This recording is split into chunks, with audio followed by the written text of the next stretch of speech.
மக்கள் அனைவருக்கும் வணக்கம். வீடியோக்குள்ளே போகிறதுக்கு முன்னாடி நீங்கள் நம்ம சேனலுக்கு புதிய பறவை இருந்தீங்கன்னா மறக்காம நம்ம சேனல் சப்ஸ்கிரைப் பண்ணிக்கோங்க. அரசியல் தொடர்பான நிகழ்வுகளை உடனுக்குடன் தெரிஞ்சுக்க நம்ம சேனல் சப்ஸ்கிரைப் பண்ணிக்கோங்க. வருகிற 2026 சட்டமன்ற தேர்தல் யார் வெல்ல போர்கள் அப்படின்றத நம்ம சேனலில் முழுமையாக தெரிஞ்சுவிடும். அதாவது யார் யார் எந்த கட்சியில் எந்தெந்த தொகுதி எந்தெந்த வேட்பாளர் நிற்கிறார்கள் அப்படின்ற அனைத்து விதமான தகவல்களையும் உங்களிடம் நாங்கள் பார்த்திங்கன்னா கூறுவோம். அதற்கு முன் நீங்கள் நம்ம சேனலை சப்ஸ்கிரைப் பண்ணிக்கோங்க. வாங்க வீடியோக்குள்ளே போகலாம். அதாவது தாவேக்கா கட்சி அவதூறாக பேசிய சீமான் பரபரப்பு தகவல். அதாவது என்ன பார்த்தீங்கன்னா, நமது சீமான் அவர்கள், அதாவது நாம் தமிழர் கட்சியின் பொதுச் செயலாளர் சீமான் அவர்களை உங்கள் அனைவருக்கும் தெரியும். இவர் பேசினாலே போதும், அனைவரும் பார்த்தீங்கன்னா இவர் பேசுவதற்கே மிகப்பெரிய தொண்டனாக இருக்கிறார்கள். ஆனால் இவர் பார்த்தீங்கன்னா வருகிற கடந்த தேதியில் திருநெல்வேலியில் பார்த்திங்கன்னா பிரச்சாரம் கூட்டம் மேற்கொண்டார்.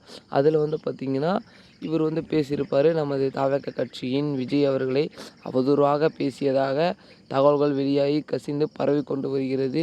ஆனால் அந்த கூட்டத்தில் பார்த்திங்கன்னா அவமானம் யாருக்கு என்றால் நமது சீமானுக்கு தான். ஏனென்றால் அங்கு என்ன நடந்தது என்றால், அதாவது நாம் தமிழர் கட்சி தொண்டனே நான் டிவிகேக்கு தான் ஓட்டு போடுவேன், என்னுடைய ஆதரவு மற்றும் என் நண்பர்களுடைய ஆதரவு அனைத்துமே டிவிகேக்கு மட்டும்தான் அப்படின்னு சொல்லியிருப்பாங்க. அதாவது நாம் தமிழர் கட்சி கூட்டத்திலே அவர் தொண்டனாக இருந்து உட்கார்ந்து கொண்டு அவர் பார்த்திங்கன்னா சீமானுக்கே கேள்வி எழுப்பினார். என்ன கேள்வி என்றால், நீங்கள் இப்போ ஒரு மாதிரி பேசுகிறீங்க, அப்புறம் ஒரு மாதிரி பேசுகிறீங்க, மாற்றி பேசுகிறீங்க.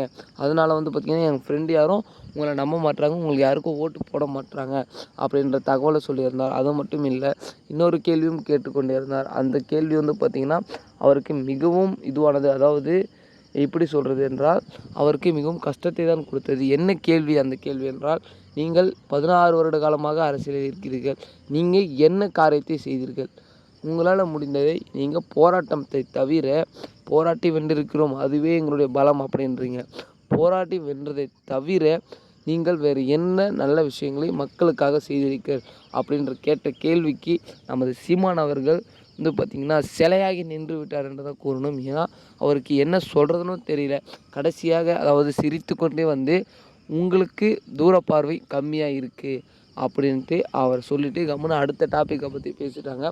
அவர் சொன்னதுக்கான முழுமையான அர்த்தத்தையும் தெளிவாக ஒரு இதுவும் கொடுக்கல பார்த்திங்கன்னா சீமான் அவர்கள். இதிலே தெரிகிறது அவர் இப்போ ஒரு மாதிரி அப்போ ஒரு மாதிரி தான் இருக்காங்க. அது மட்டும் இல்லை, நீங்கள் சீமானுக்கு சப்போர்ட் பண்ணுறதா இருந்தால் மறக்காமல் கீழே க்ரீன் கலர் ஆட்டை கமெண்ட் பண்ணுங்க, இல்லை தாவேக்கானா ரெட் கலர் ஆட்டை கமெண்ட் பண்ணுங்க. ஓகே மக்களே, அரசியல் தொடர்பான நிகழ்வுகளை உடனுக்குடன் தெரிஞ்சுக்க நம்ம சேனலை சப்ஸ்கிரைப் பண்ணிக்கோங்க. அடுத்த வீடியோவில் அடுத்த காலையில் சந்திக்கிறேன் சுவாரஸ்யமான அரசியல் செய்திகளுடன். நன்றி, வணக்கம்.